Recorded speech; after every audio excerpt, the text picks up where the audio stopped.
Kita masuk ke kitab Hadaiqul Haqaiq, taman-taman hakikat. Hakikat itu jika dikumpulkan, ujungnya adalah ma'rifatullah, mengenal Allah Subhanahu wa Ta'ala. Bab hakikat yang akan kita bicarakan pada pagi ini itu bab ke-7 dan 8 tentang dunia, ya. Berdasarkan surah Al-Hadid ayat 20, Rabbuna tabaraka wa ta'ala, Allah Ta'ala berfirman, "I'lamu annamal hayatud dunya la'ibun wa lahwun wa zinatun wa tafakhurun bainakum wa takatsurun fil amwali wal aulad."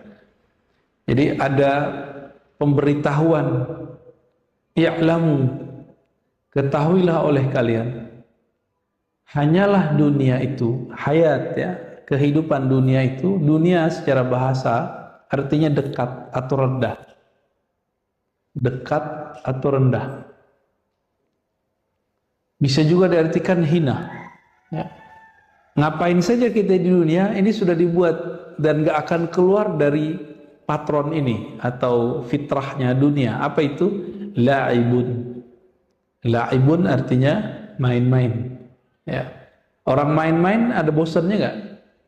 Ada. Tapi asik gak di awal? Asik. Maka la'ibun ini menghasilkan kesenangan tapi tidak tenang, ya. Walahun sedang gurau, ya, nggak serius.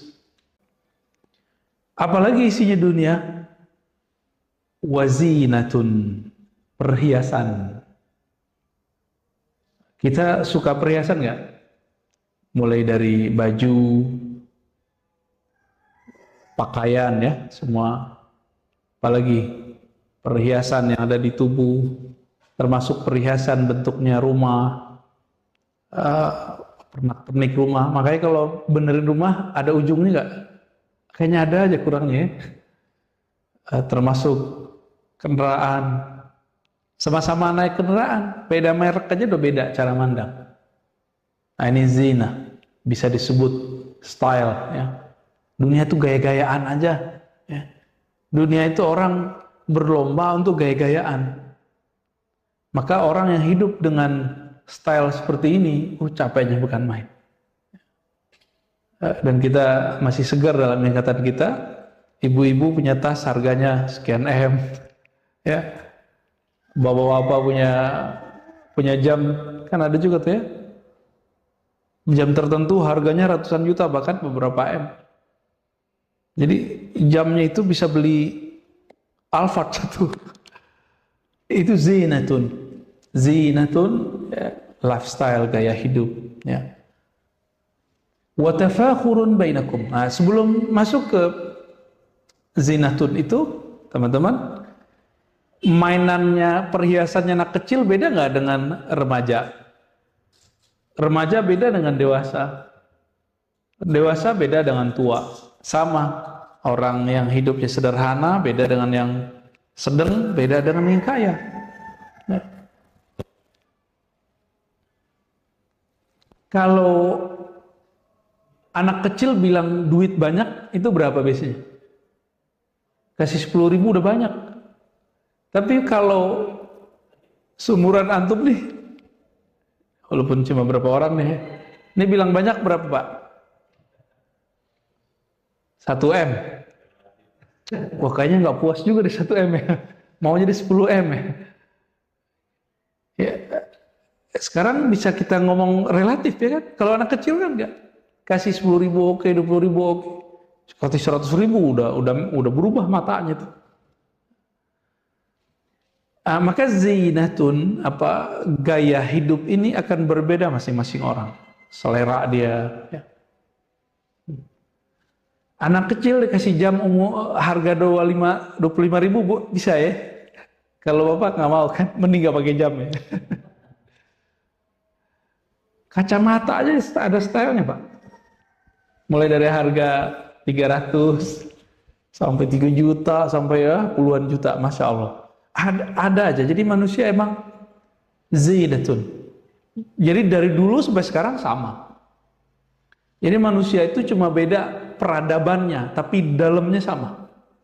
Nah, dia akan terjebak dalam urusan duniawi yang begini. Laibun, main-main. Coba lihat Pak, kerja itu kan kayak main-main. Berangkat, balik, dapat gaji. Apa, udah gitu aja tiap bulan, tiap minggu. Terbuat laporan, kalau salah jelasin, kalau kayak gitu aja modelnya ya. Tapi asik ya. Wa tafakhurun bainakum, dan saling berbangga-bangga dalam masalah apa tadi, zinah tadi, perhiasan, gaya hidup. Ada orang gaya hidupnya baru fisik, tadi mobil. Anak kecil kan mobil-mobilan, kalau udah gede mobil beneran, motor-motoran dengan motor beneran ya. Itu gaya hidup. Dulu buat rumah-rumahan dari pasir, sekarang pengennya rumah beneran. Tafakhur, ada berbangga-bangga di situ. Kalau berbangga-bangga berarti ada lomba-lomba di situ. Tafakhurun bainakum, saling bersaing. Nah, bersaing ini ada yang bersaing materi. Nah, ini disebut takatsurun fil amwal, berlomba sifatnya materi.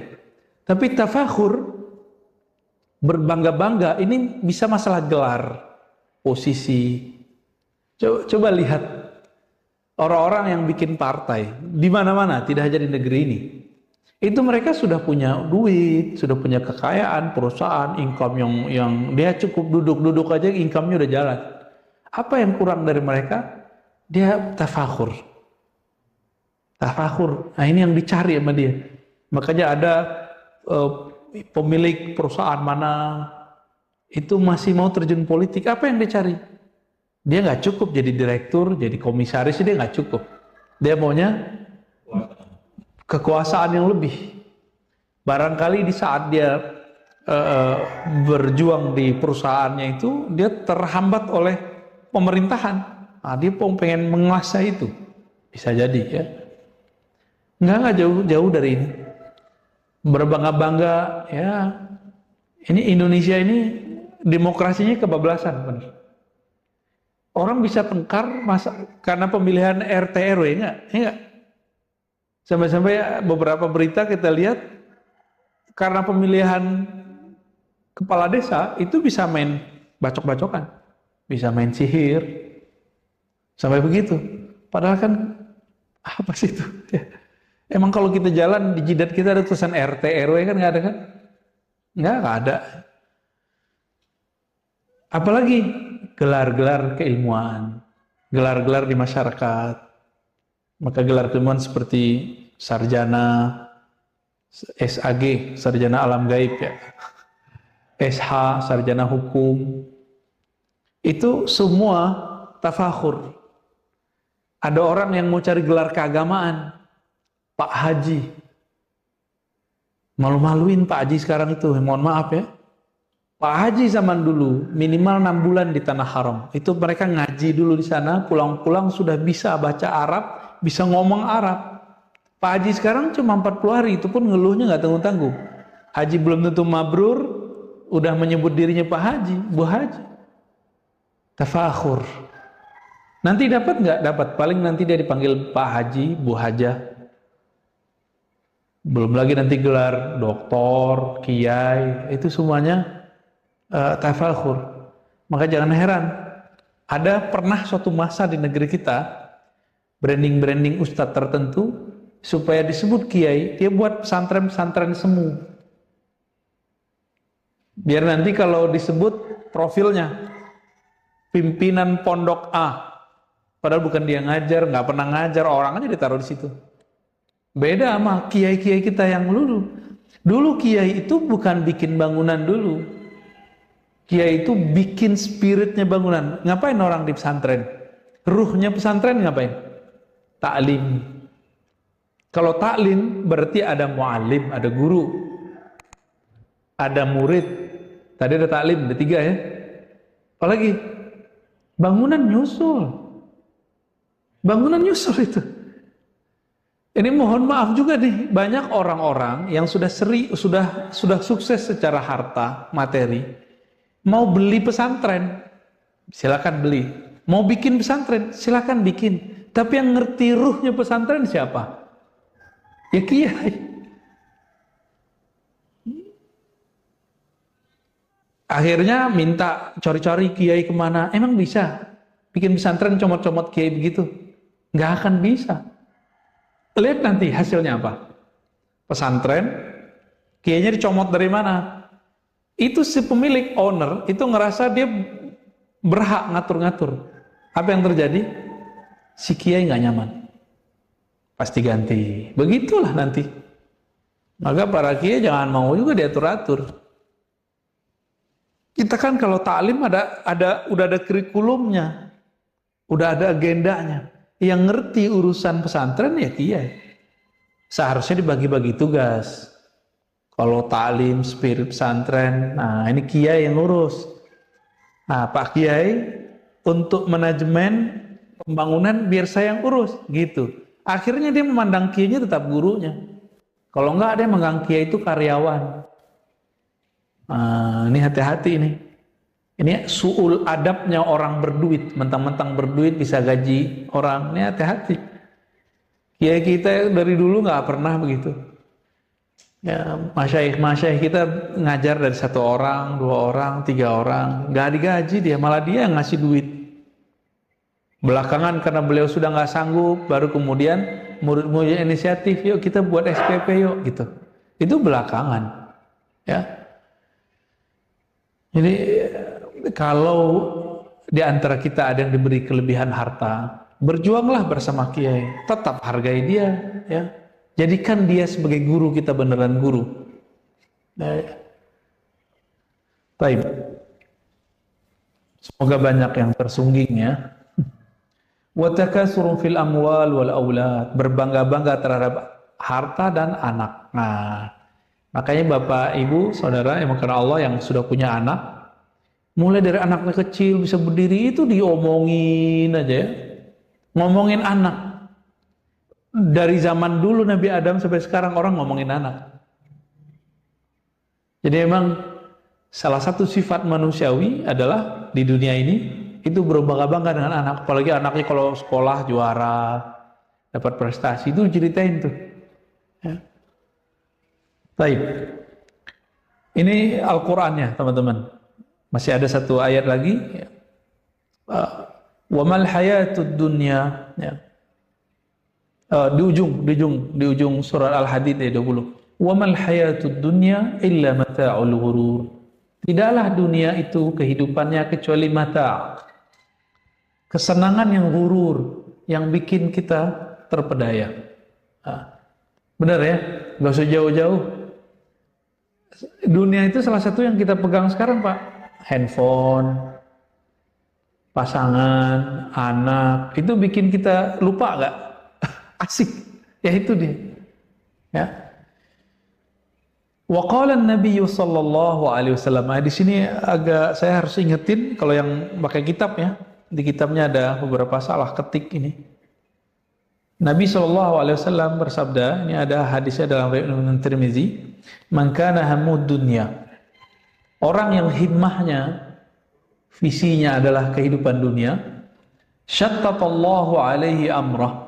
Allah akan pecah urusannya. Jadi bikin dia tidak fokus. Bikin dia pikirannya kemana-mana. Coba lihat, ceknya lagi sholat. Orang yang himmahnya dunia, dia sholat itu supaya rezekinya lancar. Jadi bukan karena ingin nyembah Allah. Orang-orang ini kalau dikasih ijazah sama gurunya surat Waqiah, itu surat Waqiah itu kan kalam Allah, bukan untuk dia tadaburi. Tapi niatnya cuma satu, sebagai rezekiku lancar. Dikasih wiridan sama guru, sholawat dong kamu. Dia sholawat bukan karena cinta Nabi, tapi karena dia pengen duitnya banyak. Nah ini orang-orang yang disebut syattatallahu amrah. Maka orang ini kalau zikir nggak pernah fokus, sholawat nggak pernah cinta, nggak pernah rindu.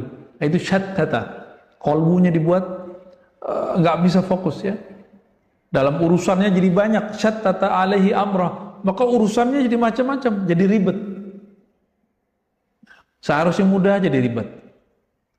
Di sini tertulis wajahila faqrah. Nah, ini salah ketik ya, yang benar waja'ala faqrah. Ini kalau di kitab saya. baina ainai. Dan Allah kemudian menanamkan satu sifat mental yang tidak, akibat dia tadi tidak bagus himmahnya. Mental apa? Mental kefakiran di sininya. Baina ainai, di bagian otak depannya itu yang kita sebut kortek lebih kurang ya. Itu di bagian sini itu angan-angannya jadi kayak mental miskin. Orang mental miskin gimana?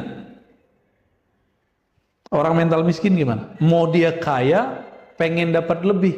Maka mental miskin ini dikasih berapa aja nggak puas-puas. Ini yang kita sebut tamak. Ditamak. Maka saya sering nanya, di bulan puasa kita pernah buat kajian Mukhtasar Ihya, dan saya nanya, mungkin masih ingat. Yang koruptor itu, korupsi itu orang kaya apa orang miskin? Orang kaya ya? Bener? Orang miskin apa yang mau dikorupsi? Jabatan gak punya.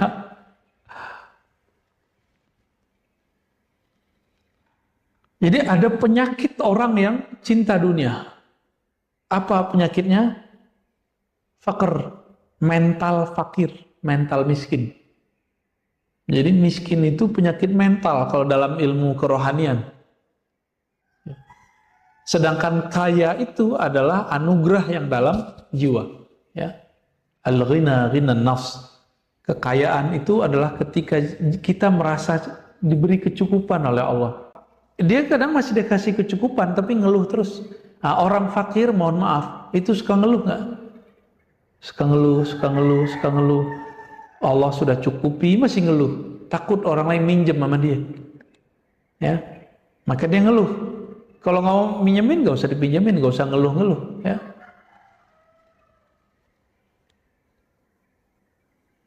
Walam ya'tihi minha illa ma kutiba lahu, illa ma kataba lahu.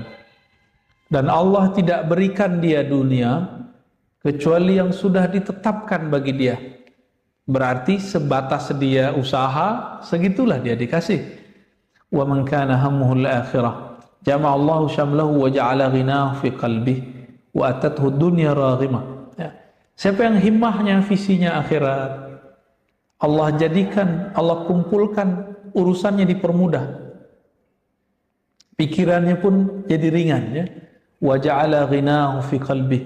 Lalu kalau tadi kefakiran itu mental yang ada di sini angan-angan, kalau ini kebalikan, orang yang himmahnya akhirat, Allah tanamkan cahaya namanya Al-Ghani di dalam kolbunya, sehingga orang itu punya rasa kecukupan, merasa cukup aja, cukup gitu. Jadi nggak ada ngeluh. Orang kalau berkecukupan, dia mengeluh nggak? Dia nggak ngeluh. Ah, ini dia. Wa atathu dunya raghimah. Lalu dunia datang kepadanya, ya seperti kita narik hewan ternak itu kan hidungnya bisa dikasih tali itu ya. Nah, terserah dia mau ngapain. Nah, ini masalahnya bukan masalah kaya atau miskin, ini masalah mental, ya. Cinta dunia atau cinta akhirat. Wa qala sallallahu alaihi wasallam, man ahabba dunya adarra bi akhirati. Ya. Orang yang cinta dunia maka dia akan merusak akhiratnya. Ini ada di riwayat Imam Ahmad dan Hakim. Wa man ahabba akhiratah adarra bidunya. Siapa yang mencintai akhirat, dia akan mengorbankan dunianya. Wa kataba ba'dahu apa lafaz berikutnya? Ya. Fa'atharu ma yabqa ala ma yafna. Fa'athiru ya. Maka dahulukan apa yang kekal terhadap yang fana. Yang kekal yang mana? Yang akhirat ya.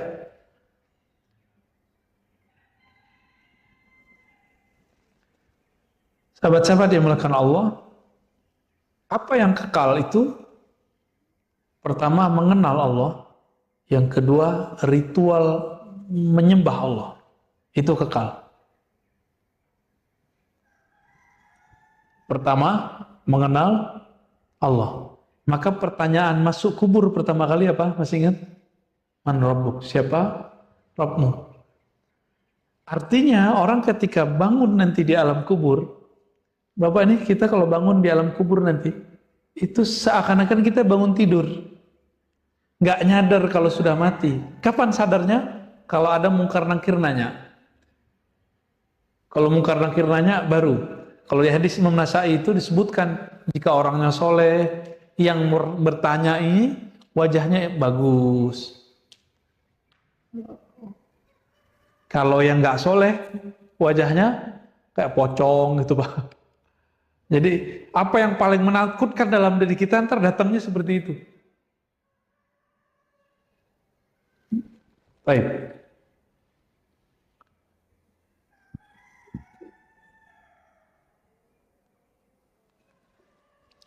Namun sekarang orang mendahulukan ritual penyembahan daripada menyembah mengenal yang disembah.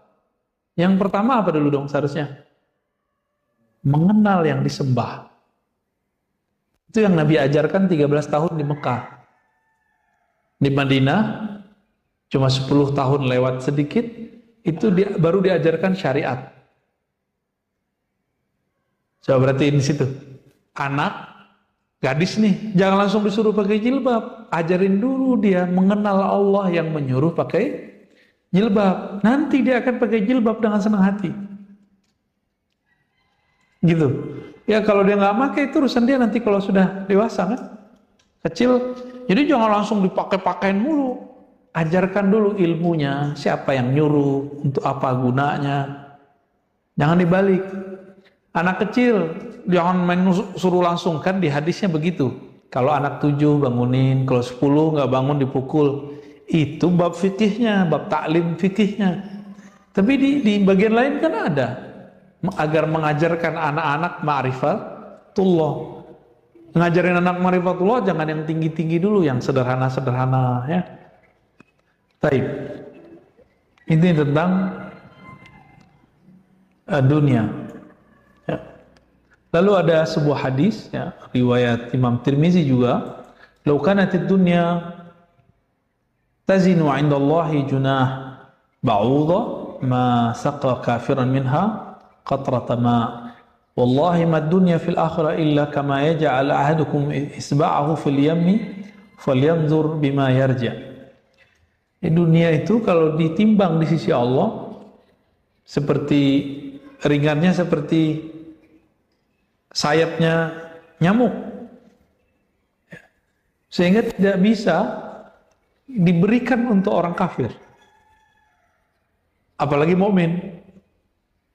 Wallahi, Nabi kemudian bersumpah, mad dunya fil akhirah, dunia sama akhirat itu. Jadi teman-teman silakan serius membangun kebahagiaan di masa tua. Tapi ingat, kita ada masa nanti yang nggak pernah tua. Ini yang harus dipikirin. Yang ada tuanya di situ. Orang di neraka umur 30-an, orang di surga umur 30-an. Dan itu abadi terus. Ini yang dikatakan di hadis tadi. Dunia itu sama akhirat, kalau mau diukur nikmatnya, coba tangan kita celupin ke laut, tetesan yang nempel itu itulah dunia. Kebayang akhirat nikmatnya gimana? Nggak ada ujungnya, nggak ada ujungnya di akhirat itu. Itu sebabnya kita pasti merasa heran. Kok ada majelis zikir yang rame sebelum pandemi ya? Rame, orang datang dari mana-mana. Ternyata Nabi menyebutnya Raudhatun Jannah, ya, Riyadul Jannah, taman-taman surga. Jika engkau melewati taman surga, maka petiklah, maka iciplah di situ. Ada perintah begitu dari Nabi SAW. Berarti di dunia ini ada taman-taman surga. Maksudnya apa? Sayyidina Ibrahim dalam hadis yang sahih itu ngirim salam untuk umat Nabi Muhammad SAW, lalu mengatakan, "Hai umat Muhammad, ketahuilah bahwa surga itu tanahnya subur, tetapi belum ada pepohonannya." Nyambung dengan hadis Imam Tirmizi tadi. Taman surga itu apa wahai Rasulullah? Qala hilakul dzikr, halaqah zikir. Jadi jika ada orang berzikir di dunia, itu langsung dia nanam, Pak. Antum nih baca subhanallah, Ustaz, langsung ada pohon di sana, Ustaz. Subhanallah bihamdihi, subhanallah, langsung ada pohon tuh. Dan gedenya bukan main. Kalau kita zikir 100, teman kita 101, ya banyakkan dia. Kita 100, dia 1000, banyakkan dia. Maka mau buat kapling surga, kaplingnya dengan zikrullah. Ya.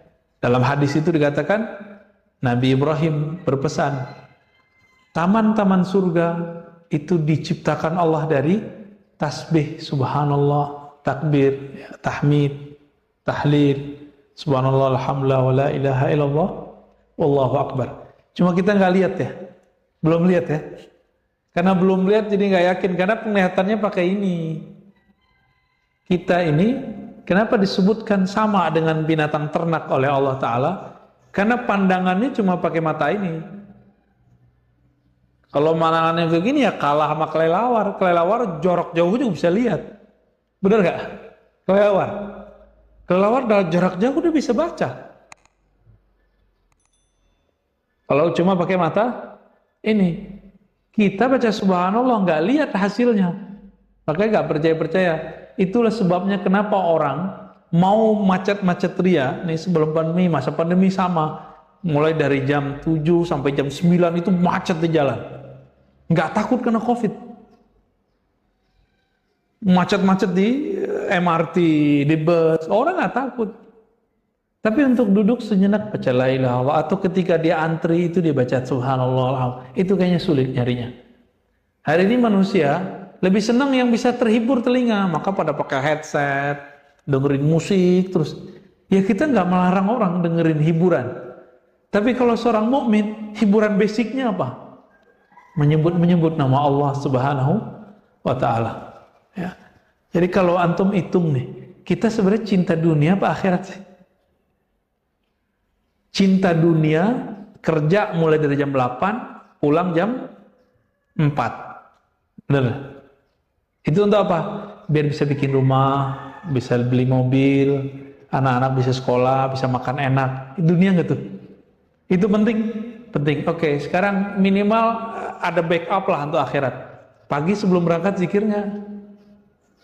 Pulang zikir lagi nggak? Zikir di luar sholat wajib loh ya. Sholat wajib itu terlalu standar lah untuk seorang yang soleh. Itu aja ya. Setelah ini riwayat-riwayatnya kurang sahih. Ada satu yang bisa dipakai. Hubbud dunya ra'su kulli khati'ah. Cinta dunia adalah awal pokok dari semua kesalahan. Gitu. Kenapa ada orang di dunia ini ria? Ria itu pengen dipuji nggak? Pengen dipuji itu duniawi nggak? Duniawi juga. Rusak nggak amalnya? Allah sebut fawailul lil musallin, celaka bagi orang yang salat ya. Baik, babus tsamin, bab yang ke-8 fil amal, mengenai angan-angan. Ini pendek kok, jadi kita baca dikit aja. Kata beliau Imam Syamsuddin Ar-Razi, "I'lam anna al-amala huwa ar-raja." Dalam bahasa Arab ini unik, ada amal pakai ain, ada amal pakai hamzah. Apa bedanya? Kalau amal itu aktivitas real. Kalau amal pakai a itu angan-angan doang. Jadi kerja itu angan-angannya doang. Bukan otaknya yang bekerja, bukan angan-angan. Oke, bisa bedain? Contoh, wah saya pengen bangun rumah nih, ntar begini, itu angan-angan namanya. Kalau orang kerja gimana? Jadi langsung dia kerja, dia nabung, jadi. Waduh, pengen umroh nih, zaman-zaman sebelum pandemi kan ada musim. Kita setiap hari itu Indonesia 5.000 sampai 10.000 bahkan lebih orang berangkat umroh. Setiap hari itu. Visanya tuh sono semua tuh, hotelnya. Sekarang bisa dibayangkan, Saudi bisa krisis Pak, Saudi sekarang. Minyak udah dikit. Orang pergi umroh udah jarang, cuma di dalam aja kan. Kita masih punya beruntung Pak, kita setiap bulan, setiap beberapa bulan tertentu, itu kalau dihitung perputaran duit di negeri kita masih lumayan, 55-60%. Jadi kalaupun resesi kita masih kuat. Ekonomi mikronya ya, walau alam nanti tanya ke ahli-ahli ekonomi. Tapi secara makro udah banyak tumbang ya. Kita nyaksiin lah teman-teman kita yang tutup buku, tutup perusahaan, banyak banget. Nah itu yang disebut tadi laibun walahun, ya main-main aja, ada yang naik, ada yang jatuh. Suka-suka Allah lah main Lego. Dunia ini Legonya Allah Subhanahu wa ta'ala. Apa kata beliau? Al-amala huwar raja. Angan-angan itu pada dasarnya adalah harapan. Wa ta'allaqal qalbu bil baqa. Wa ta'allaqul qalbi bil baqa.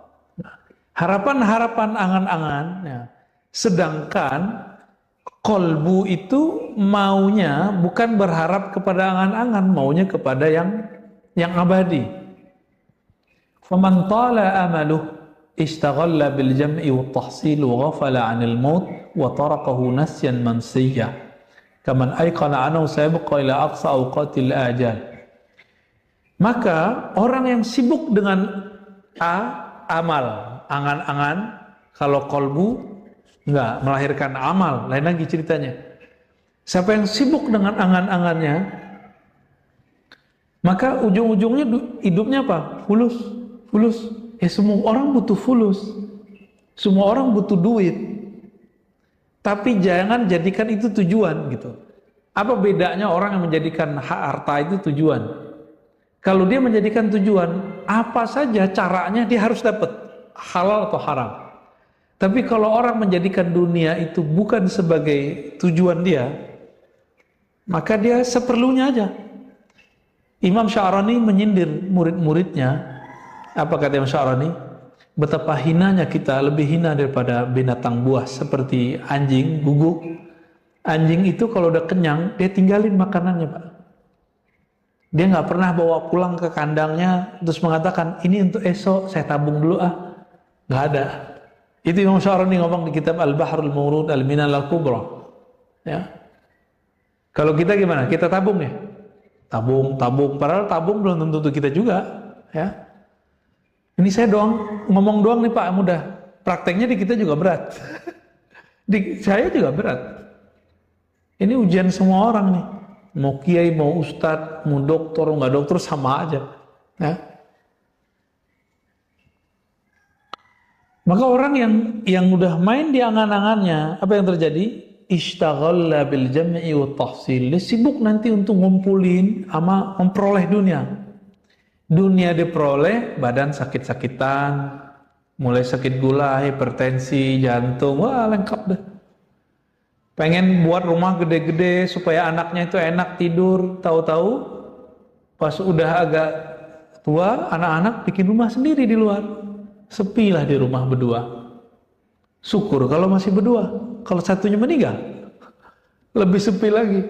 Nah ini yang disebut laibun walahbun, Lego. Suka-suka Allah mau diapain?